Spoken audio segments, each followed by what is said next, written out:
everyone. Thank you for being here. It's 3 o'clock, so why don't we get started? Welcome to the AHRQ Quality Indicators Software version 2020 release webinar. Before we really get into it, we have a couple of announcements. We will be recording this webinar and it will be posted to the AHRQI website at qualityindicators.arq.gov. By staying with us, you are opting into the recording. Because we do have so many attendees, all of our participation lines will be in listen-only mode. You can ask questions at any time during the presentation, but just know that we will be answering them during the Q&A session at the end. You can ask questions by using the chat feature that appears in the Zoom window. Just click chat and a window will pop out and you can enter your question there. If you have any technical difficulties, please just go ahead and contact Megan Lee, and this is her email address. This is our agenda for today. We have an overview of the AHRQIs. We'll be covering their origins, what they're used for, the different modules, and a little about the downloads. We have an overview of the software and version 2020 improvements, fiscal year 2020 updates, indicator logic changes, population files, risk adjustments. We have some usability improvements, specification changes for select QIs, and then we have some software resources for you. Today's speakers, Jennifer Newberg, that's me. I'm a project manager for Pantheon Software. We have Mia DeSoto, PhD, MHA. She is our program lead for our quality indicators. Alex Bohl is the associate director for hospital quality indicators and project director at Mathematica. Heidi Cohen is a senior data scientist for IBM. And Vivek Kumar is a project director for the AHRQI project from Pantheon. And now I'm going to turn it over to Mia DeSoto. Thank you, Jennifer. Good afternoon, everybody, and welcome to this QI version 2020 software release webinar. My name is Mia DeSoto, and I lead the AHRQ Quality Indicators program here at the agency. Today, I'm joined by my colleagues Rona Limkango and Cecilia Han on this webinar. As many of you are aware, the origins of AHRQIs lie with HCUP. The QI originally developed at the request of state organizations and hospital associations as a quality improvement tool. AHRQ used the Evidence-Based Practice Center's EPC methodology for the development of these indicators, and they were tested using HCUP data from about 47 states. Next slide, please.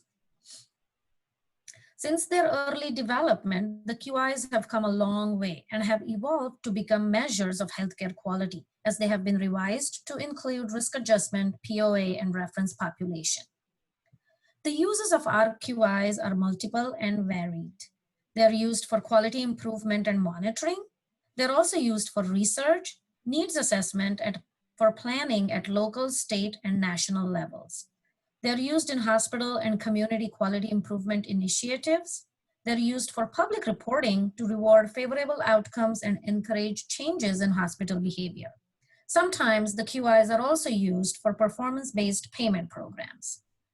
However, AHRQ's focus continues to be on measurement for quality improvement, population health, and patient safety monitoring. And we continue to use the HCUP all-payer data to develop our measures. With over 60 measures, QIs have a broad applicability and can be used with readily available administrative data. QIs are actionable. They provide real-time information. For instance, hospitals and health systems use the AHRQIs to monitor their performance over time using their own data.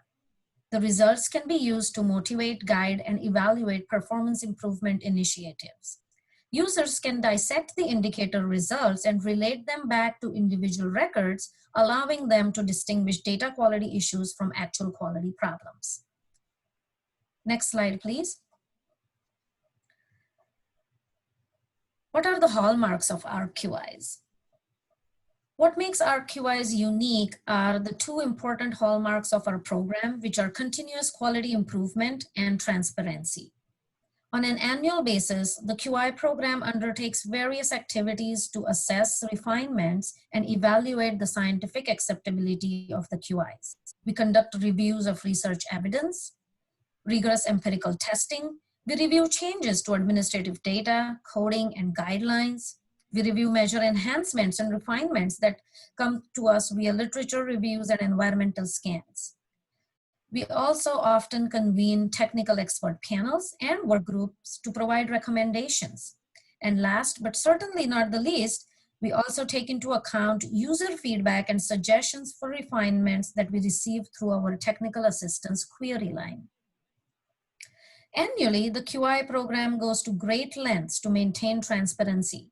We make our tech specs and associated documentation publicly available.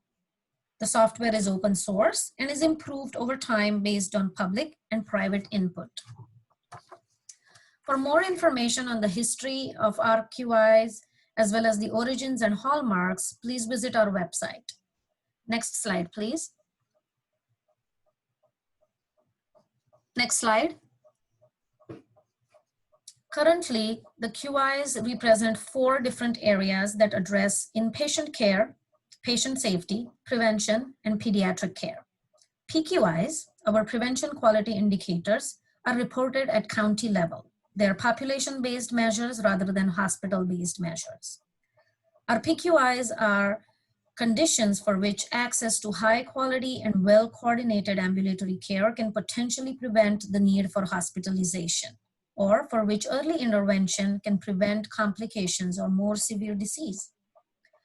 IQIs, our inpatient quality indicators, are for adults and cover mortality, morbidity, and utilization. The IQI measure set covers a wide range of measures and are often used in public reporting efforts. PSIs, our patient safety indicators, focus on potentially avoidable in-hospital complications and adverse events during surgeries and procedures. Some examples include measurements of avoidable complications such as pressure ulcers or postoperative sepsis. Our PDIs, the pediatric quality indicators, are hospital-based measures and area-level measures covering patients under 18. They include neonates and cover a wide range of conditions. The PDIs are similar to other modules, but are adapted for a pediatric population. The PDIs highlight problems that pediatric patients experience as a result of exposure to the healthcare system and that may be amenable by changes at the hospital level. With that, I will turn it over to Jennifer.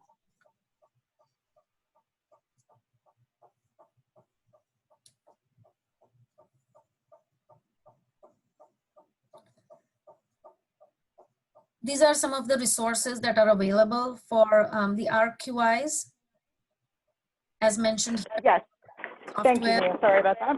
RQIs are standardized evidence-based healthcare quality measures that hospitals or systems can use with readily available hospital inpatient administrative data to create indicators. AHRQ offers 2 free software platforms to help users create the indicators, FastQI and WinQI.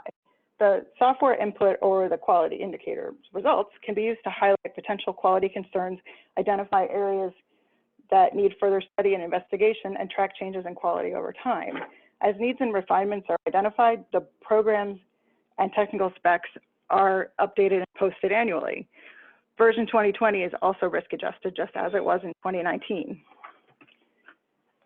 For a deeper dive, we do provide tutorial videos for both platforms. WinQI is about an hour and FastQI is about 15 minutes. And of course, it's available at no cost to the user from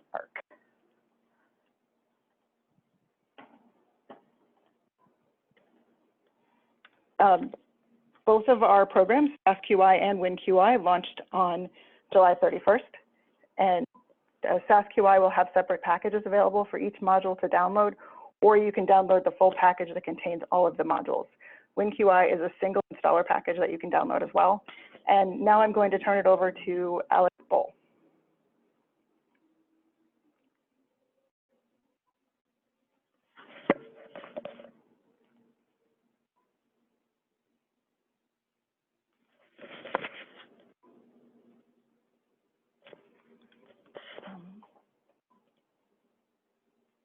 for an overview. Hi there, can you hear me?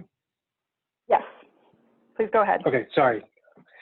Thank you, I was double muted, my apologies. So yes, every year when we start off the software refinement process, we're very focused on fiscal year updates. The software is explicitly designed for backward compatibility. So everything, we first try to move forward everything 1 year, starting with the individual measure specifications, and then making changes throughout the software for all of the value sets or diagnostic codes and procedure codes, as well as the reference population. And this is all these changes are then documented throughout not only the software, but all the supporting specifications and documentation. So for version 2022, after doing all this deliberation, we started to rebuild the software using the 2017 HCUP State Inpatient Database reference population. That serves as the backbone for the software to develop risk-adjusted rates, signal variances, population rates, and composite weights. Please note that while this is compatible up through fiscal year 2020, due to timing, we have not been able to account for COVID-19 in the software, but this is of course on our radar, and we can discuss this during the FAQs, or sorry, during the question and answer session, but we are developing some user guidance for those interested in adapting the software to account for COVID. As I mentioned, everything is based on coding. So we have, for diagnostic and procedure coding. So the software will be compatible through fiscal year 16 through fiscal year 20 of ICD-10 diagnostic and procedure coding. And these changes will impact all modules. Next slide, please. As a reminder, the software gives both discharge and hospital or other stratum-specific rates, but a lot of our effort before things are released are focused on the methodology that as it relates to risk adjustment, smoothing, and compositing. So you will be able to get out of the software these rates for all modules. You'll also be able to get the non-adjusted numerators, denominators, and observed rates. And just a note that for the PSIs and PDIs, there's now a tweak in how it accounts for the exclusion for present on admission, where it's now solely based on denominator criteria, and no longer looking to exclude only when when certain criteria match with the numerator. So if you're looking to understand how everything changed for version 2020, we have a link below to the software release notes that gives a high-level summary. We also have a more detailed log of changes as well available on the website. Next slide, please. So looking specifically at different modules. So first, one new change for this year is that across all modules, we are now creating an upfront exclusion for any discharges with ungroupable diagnostic related groups. In this case, those are DRGs coded to 999. They are excluded up front and will never be included in numerators or denominators. In the past, these had very little impact, but there was, I believe, one indicator, PSI 14, that in rare cases, an ungroupable DRG could make it into the denominator. As for the IQIs, we've now changed the methodology on how to assign the all-payer refined diagnosis-related groups. Previously, it was based on the discharge information, but is now only using information that is present on admission to determine the flags. For the PSI and PDI modules, as I mentioned before, there are a small number of exclusions that used to be based on whether or not the discharge qualified for the numerator, but those were changed now and they only consider denominator criteria. And for the area level PQIs, there are no significant changes to report in terms of the indicator logic. Next slide, please. The PQIs do use population files. As a reminder, they are they do provide area level estimates, and there are a subset of the PDIs that are also area level. With this software release, in the spirit of updating everything 1 year as we did, we've now updated the population file to include county level estimates from the 2009 to 2019 intercensal and post-censal periods. And these will include population categories for the demographic groups listed here. And if you're interested to learn more about how the population file is created or how that relates to the denominators of the area level indicators, we point you to the population file methodology document at the bottom of this slide. And next slide, please. So as I mentioned, a lot of our time before the software's release is focused on risk adjustment. And the risk adjustment for the QI software is enabled by the HCUP state inpatient databases that cover all payer discharges. And this allows for both benchmarking of rates at the hospital level to a national benchmark or other benchmarks potentially, as well as offering some opportunities for internal quality improvement projects to track trends over time, adjusted for case mix. Risk adjustment, it broadly speaks to the expected rates that are calculated that therefore feed into risk-adjusted smooth and composite values. But it's very important to remember that just like with version 2019, users are expected to have defined the major diagnostic category for all discharges. This is a critical feature of the risk adjustment modules, and the user must define that themselves upon input to the software.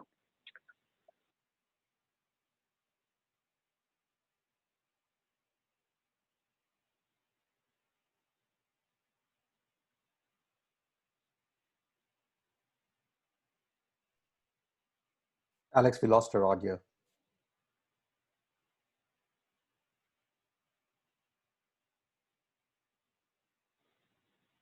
Oh, sorry, I'm not sure, somehow I was muted again. In terms of what to do with risk-adjusted rates, we recommend comparing, as I mentioned, a hospital's performance to a national average or a benchmark. And the point of risk adjustment is to account for differences in case mix by setting an expectation. But we do not recommend that risk-adjusted rates are used to compare two different hospitals' performance or rank hospitals on their relative performance. Risk-adjusted rates are not designed for this. Next slide, please. Compared to the version 2019, users will see some changes in rates. Some of this has to do with the methodology and some of it with the underlying data. So the big piece here to know is that for the area level indicators, users might see increases in rates of 4 to 5%, but this is because of basically a correction in the population files. There were certain areas that included in the population files previously for which we did not have HCUP data. So therefore the denominator was inflated. It was too large. It made the rates look slightly too low. So this correction was made when preparing version 2020. And for PSI2, users will see large increases. And the reason why is because of change in the methodology. We now use 2 years of reference population data to define the low mortality rates of conditions, as well as apply the other PSI2 exclusions before determining those low mortality conditions. So this, of course, by virtue of it increasing, it's basically implying that we're pulling out a lot of denominator cases that no longer qualify for the measure methodology. Okay, well, thank you for that, and my apologies for the muting and technical difficulties, and I'll now hand it over to Heidi, and she'll talk about usability improvements. Thank you, Alex. Usability improvements, next slide. Usability is for IQI software is designed to be compatible with data from fiscal year 2016 through fiscal year 2020, which Alex already mentioned. This only covers ICD-10-CM PCS coding. Other changes to measure logic, also described by Alex, are not expected to be backward compatible. A notable change is having options to calibrate smoothed rates and composite values using an option for the observed to expected ratio. The default to calibrate using the 2017 HCUP SID reference population is recommended. The alternative is to calibrate to the user's input data. There's more information available about this in the release notes and in the empirical methods documents, which are available on the website. Next slide, please.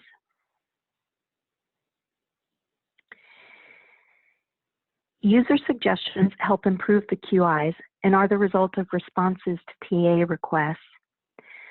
The reviewed and expanded list of operating room procedure codes, ORPROC, include some restored codes for backward compatibility. Other changes were made based on current year coding, which is typical. The operating room procedure codes are used in a number of PDI and PSI indicators as listed. Set name code lists are reviewed and codes are added and removed every year to improve consistency with clinical intent and to exploit the clarity provided by ICD-10 PCS. Some examples from this release of set name code lists, which are used to identify exclusions, are cardiac procedure codes for PQI 07 and 08, esophageal resection procedure codes for IQI 08 and for the related indicators PSI 11 and PDI 09. Thoracic surgery procedure codes also for the related indicators PSI 06 and PDI 05. Next slide, please.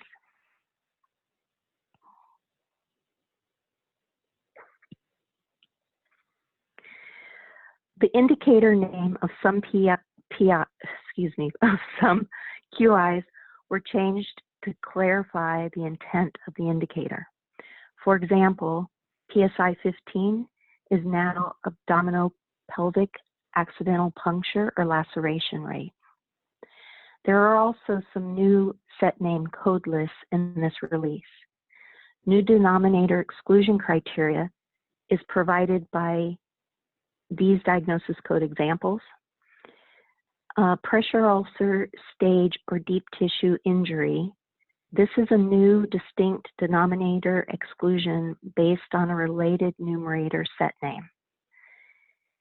It's used in PSI 03. Malignant hypothermia, which is used in related indicators PSI 11 and PDI 9. And periprosthetics fractures, which is used in PSI 08. Next slide, please.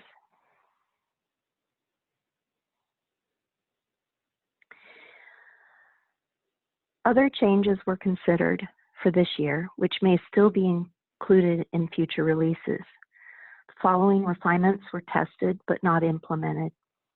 For PSI 12, exclusion for procedures occurring 7 to 14 days from admission, and do not resuscitate set name DNR as an exclusion for PSI 04. If you have suggestions for future improvements, they can be sent to the AHRQ support team at the email address on the screen. Next slide, please. And with that, I turn it over to Vivek. Thank you, Heidi. So the changes we discussed so far are also implemented in WinQI. In this slide, we will discuss highlights of the updates specific to WinQI in version 2020. If you are running a prior version of the WinQI software, the app will notify you that a new version of the software is available. Once you accept and proceed to update, the update process will automatically uninstall the prior version and install the new version, which is version 2020. Please know that the SQL Server database gets refreshed as well. So your prior data will be deleted as part of the update process. We have been trying to make some process improvements, but the hospital PDI now are risk adjusted. So running a large input file, for example, more than 3 million discharges in the file can take a few hours to finish. It's advisable to run one module at a time, and that helps you reduce the processing time.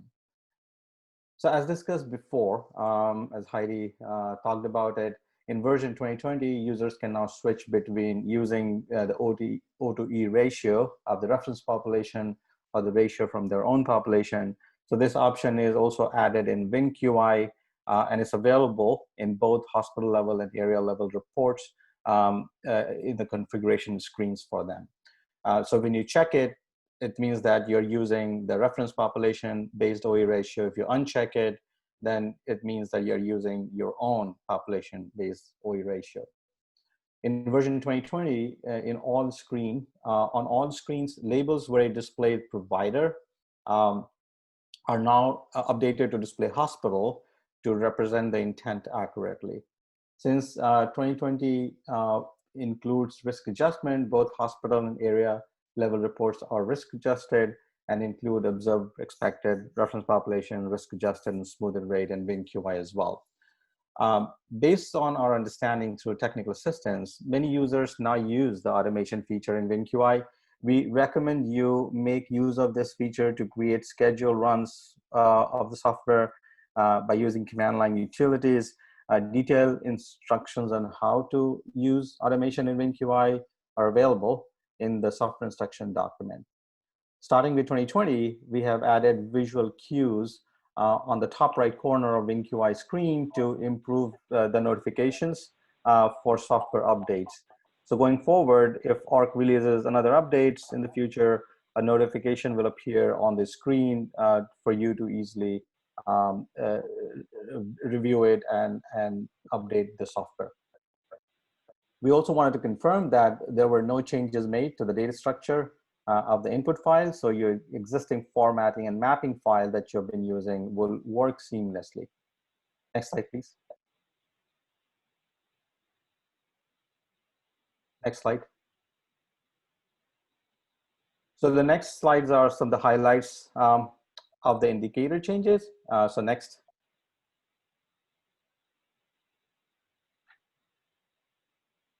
Okay, so in version 2020, specifications and programming changes are made across all modules.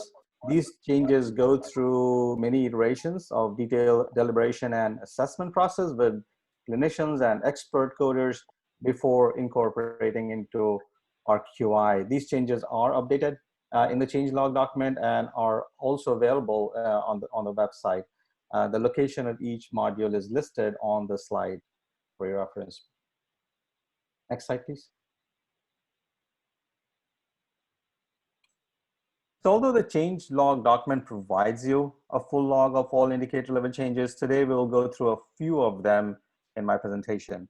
So PQI 5, 7, 8, 11, 12, and 16 went through the annual coding update. So you may expect to see some changes in the rate. Other than the coding update, a few set names were removed in version 2020 as they were used in PQI 2 and 10 that retired in the prior version. Similarly, IQI 8, 21, 33 went through the annual coding update. Since IQI 13 and 14 retired in the prior version, some set names were removed, such as head trauma diagnosis course, partial or full hip replacement procedure course, and others. Details can be found in the change log. In IQI 21 and 33, cesarean delivery Medicare severity DRGs were removed as the related MS-DRGs were retired effective October 2018. Almost all PSIs went through the coding updates in version 2020. In addition to the annual coding updates, out of all 4 modules, PSI indicators went through the most changes. These indicators are listed under the header other updates here on the slide. I will go through a few. For example, in PSI 3, we have added a new set name to differentiate between the set name used to define the PSI numerator and the set name used for PSI exclusions.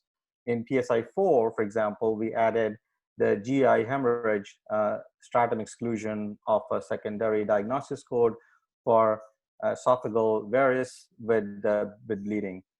We also added a new set name for several GI hemorrhage or acute ulcer diagnosis code in PSI 4. There are a few other set names added in PSI 4, such as severe pulmonary embolism or deep vein thrombosis diagnosis code. Several pneumonia diagnosis codes, severe pneumonia diagnosis codes, and cardiac arrest diagnosis codes were also added. There are others which you can certainly go and check out on the changelog document. Similarly, in PSI 11, some new set names were added, and they so one of them is malignant hyperthermia diagnosis code, which is now used in exclusion. PSI 12, we remove code for skull fracture based on conceptual review of set name. Certainly, like I said, check out the changelog document for more information and learn about changes related to other indicators listed here. In PDI, other than the annual coding update in NQI 3 and PDI 159, 10, 12, we added new codes for ventilator dependence. Also, MSDRGs to modify DRG mapping is updated. That affects PDI 1589, 10, 12. We also added DRGs 319 and 320 to surgical DRGs, which affect PDI 1589, 10, 12 as well. Also, a new alternative transfer variable is added as input to risk adjustment. This affects PDI 158, 10, 12, and NQI 3. We also removed codes related to PDI 3 that was retired in 2019. These codes are no longer relevant. For example, retained surgical items or unretrieved device fragments diagnosis code were removed. We also removed code related to PDI 3, like I mentioned. These are a few examples, but please do check out the changelog document for further details. So next slide. Of course, you can contact RQI technical assistance anytime with your question. The support email information is on the slide. You can access the software documentation on the website.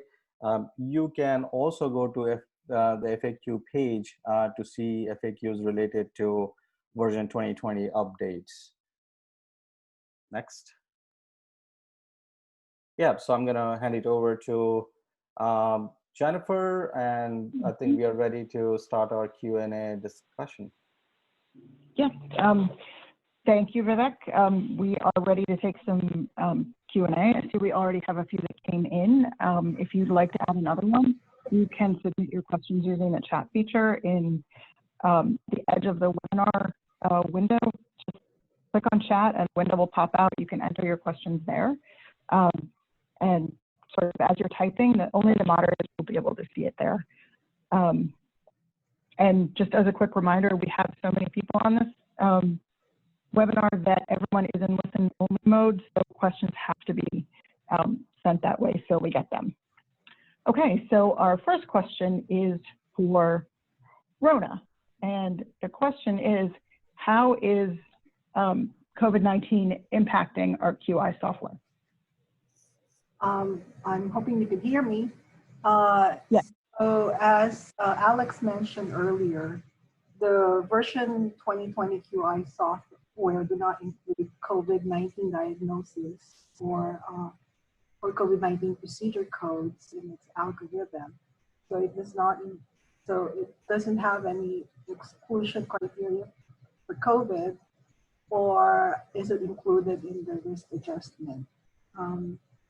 AHRQ anticipate the COVID-19 pandemic will have a substantial impact on the QI rates because of changes in hospital case mix and hospital volume. For the case mix, as hospitals prepared for COVID-19 surges and as hospitals responded to federal directives, COVID-19 has shifted case mix away from elective surgery. So this may decrease the number of surgical discharges and change the risk profile of the reference population that's used in the risk adjustment methodologies. Now for the volume, similarly, the volume of discharges is likely to decrease as short stay elective surgeries are canceled or delayed, whereas longer stay emergency or medical discharges become more prevalent. So this changes impact the reliability of the individual and composite indicators, which is primarily driven by the volume. So in the future, AHRQ will provide updated guidance on how users might adapt their input data files to account for COVID-19 cases. So this will work for both WinKey and SASQI users.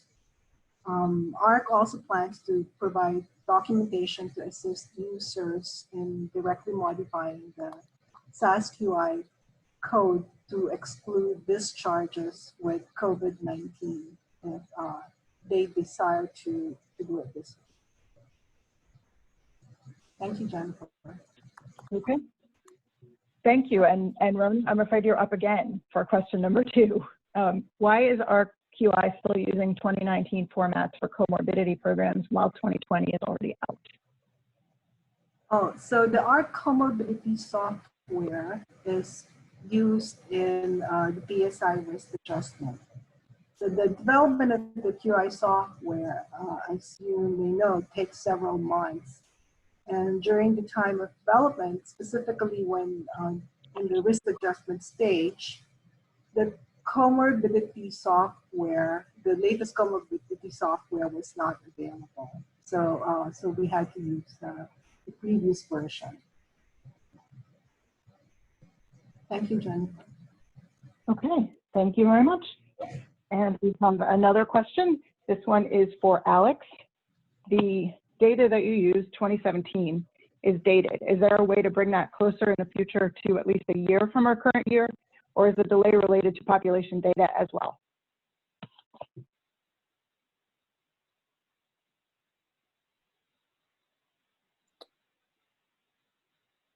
Alex, do we have you?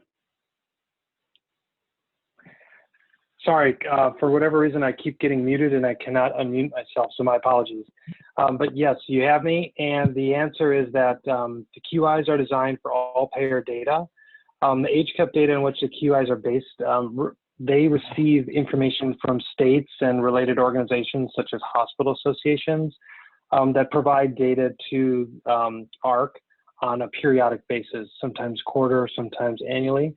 But because the large amount of data that's required to fit risk adjustment models, as well as the goal of creating a broadly applicable software that can cover hospital and area level quality throughout the country, we wait until we have a sufficient number of states with data available. So as of the time of development, the most recent data we had for a substantial number of states was 2017. However, we should note that as a reminder, we have the diagnosis codes in the software so that the user can use more recent data. And also the feature that Heidi mentioned where the user now has the option to calibrate the smooth rates to their population is maybe another way to overcome sort of the lag in the reference population data. So for example, if a user had, for example, a large set of Medicare data for a year or multiple years, the user could then calibrate the rates to that sample for better interpretability. Okay, thank you very much. And Rona, you're back. This one's for you as well. We are often asked to produce the same PSIs, especially 90 that CMS reports. What do you advise? So we would refer this user to connect directly with CMS, specifically the CMS Help Desk. They can provide the user with the software that CMS used to produce the CMS PSI. Thank you. Okay, thank you. Next, we have a question for Mia. Is there a resource to help organizations that have never used the software at all? We would like to consider using it now. Thank you, Jennifer. Absolutely, yes. On our website, we have resources for people who are new to QIs and would like to talk about QIs to their senior leadership and their hospital executive team. If you connect with us via the QI support line, we can point those resources out to you on where they exist on our website. Excellent question. Thank you. Thank you, Mia. Next, I have a question for Vivek. And our questioner says, this may have been addressed and I just missed it, but are there software updates actually available to be able to put into production? We use 3M and Compass 360 for our PSI measure management, and I'm wondering if they, 3M, have version 2020 available to install now. Yeah, so this question, we can only speak for AHRQ QIs. 3M is one of the vendors who use the updates that we publish on an annual basis. So I would suggest you to directly contact 3M to get their schedule for release of the updates for 2020. Great, thank you. And Alex, I have another question for you. The change logs do not always contain the specific ICD-10-CM and PS codes that were added or deleted. Where can I find the specific codes that were updated? Yeah, that's a good question. Because thousands of codes are added and changed from the software each year, it's unwieldy, unfortunately, to put this in a summary file. However, probably the best way to programmatically do this would be to take 2 versions of the SAS QI software for the modules you're interested in, take the all formats program for each version, and then using Ultra Edit or a similar tool, doing a comparison to point out the differences. If you're looking at a particular indicator and want to know what codes changed, probably the best method would be to go and pull out the technical specifications related to those, and again, make a comparison, given that the appendices and set names are generally in the same order. Again, unfortunately, this is just, we haven't found an optimal way to provide that information with the other documentation, just given the volume of codes that change year to year. Okay, thank you. And Alex, this one's also for you. Did I hear that POA is going to be determined in some other way other than abstracted by the coder? The answer is no, unless you're using a version of the software before version 4.5. In version 2020, we do not modify the POA that is coded on the discharge in any way. But just to clarify, when we were mentioning changes related to POA before, it was instead relating to how the measure specifications use that POA information to apply inclusions and exclusions to the measures, as well as how present on admission information is used to derive risk adjustment flags such as the APR-DRGs. Okay, great. And one more for you, Alex. You mentioned proposed exclusion to PSI 4 as DNR status documentation. Any idea when that might be implemented? That's a good question. So this year, we did not release DNR as an exclusion. When going through testing, we realized that it is that not all patients uniformly have a DNR on record. So next year, we are hoping for version 2021 to test the use of DNR as a risk adjustment variable. However, we are just beginning that process, so we are hoping for version 2021. But so right now, we do not have any firm plans to include it in version 2021 as of yet until testing is complete. Okay, thank you, Alex. This next for Vivek. What is the release of the text specs and the change log? I checked for version 2020 this morning and I didn't see it. Yeah, so it was released on July 31st, and it is available on the website. One possible reason I can think of why you're not seeing is that it may be cached on your machine and you're still seeing the old content. So one thing you can try is to clear your cache and try to reload it. The technical specifications are available under measures, and then you can pick the modules that you want to see the specifications for. And within that page is pretty much the first card on that page is what will take you there. So I would say try clearing your cache and reloading the website. You should be able to see it. Okay, thank you, Vivek. I have yet another question for you. I believe that you said version 2020 was available in July, so when should we work with our vendors to have this implemented? As soon as possible, please advise. Yeah, so this again is a question that you would need to ask to your vendor, depending upon who you deal with. You know, they might have a different schedule, and this is something that AHRQ may not be able to answer as we don't have information on their release dates. Okay, thank you very much. This next question is for Alex. And a couple of updates were mentioned for PSIs that I'm unable to identify in the specs. PSI 12, exclusion for procedures occurring 7 to 14 days from admission, and PSI 4, exclusion for DNR. Where in the spec are these updates noted?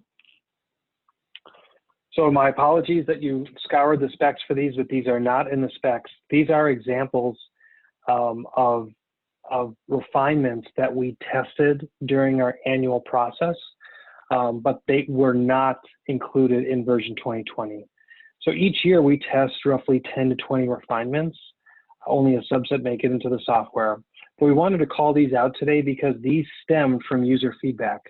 AHRQ systematically catalogs all user inquiries, and then almost quarterly, we go through that list and identify ways that we can be responsive to user feedback.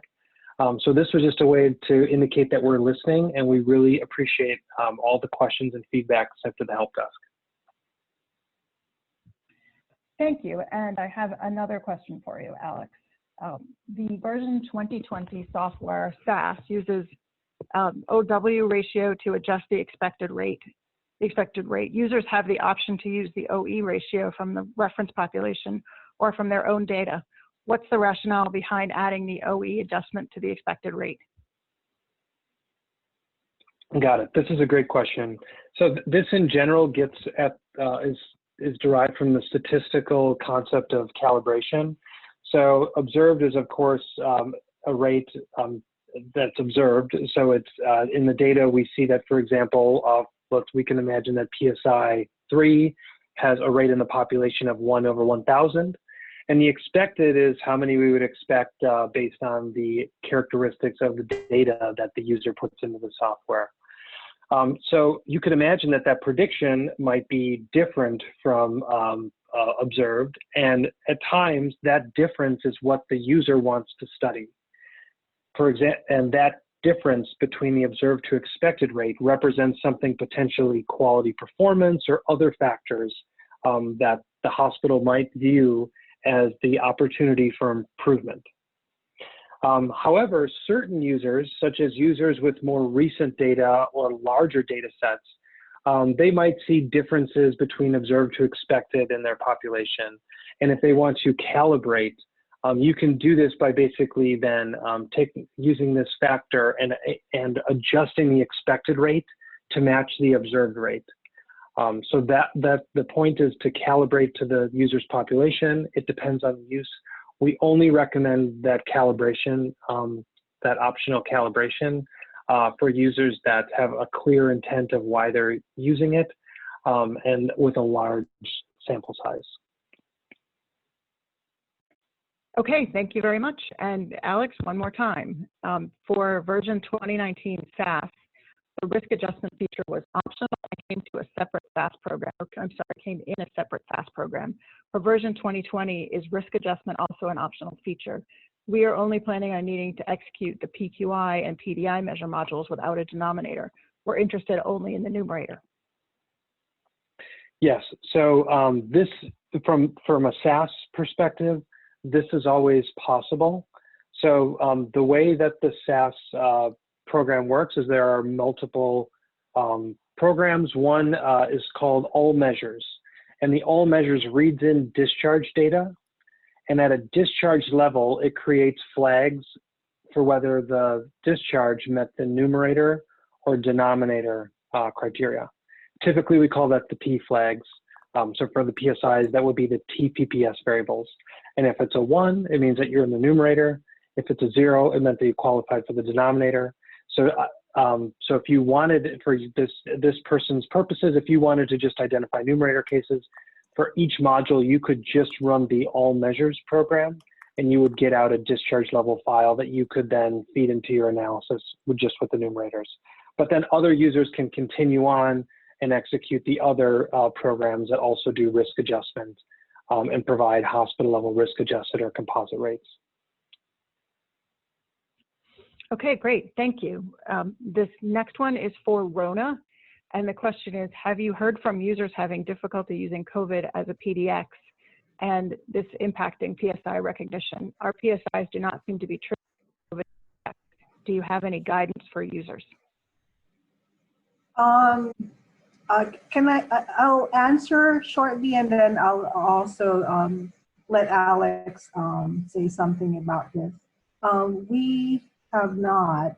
However, we do not have, we do not have any data with COVID cases yet, but as soon as we have some data that we can analyze, then we'll be able to provide some guidance on this.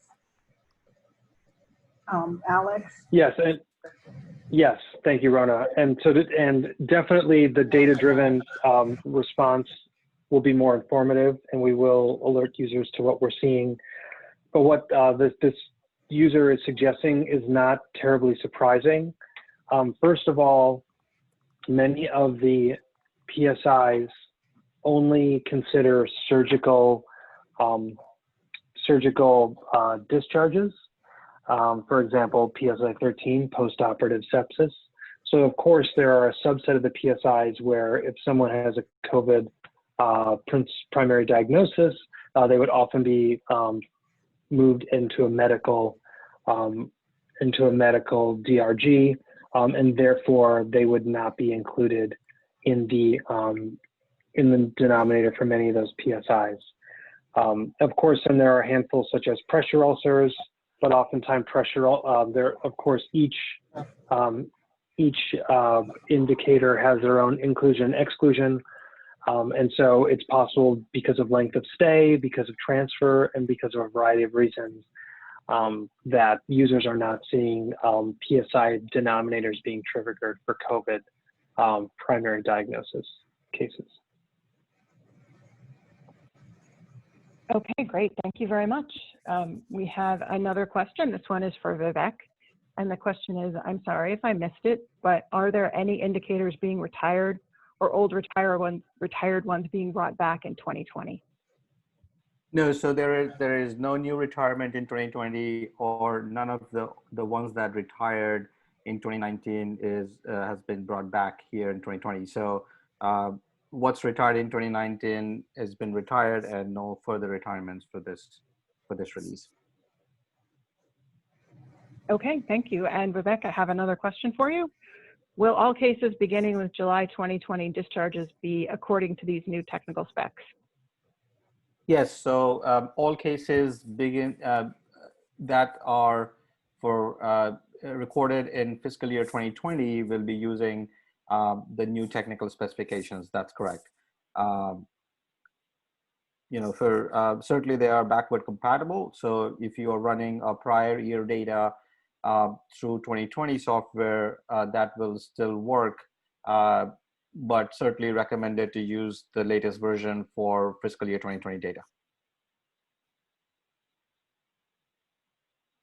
Okay, great. Thank you very much. And that is all the time that we have for Q&As today. If you submitted a question and we were unable to get to it, we encourage you to submit it to AHRQ, to our support team at this email address. We do address all queries that are submitted, and they help us because we can see what the patterns of questions are, and they help us with things like frequently asked questions and future communications to users. Thank you very much for joining us, and this concludes our webinar. Have a wonderful afternoon.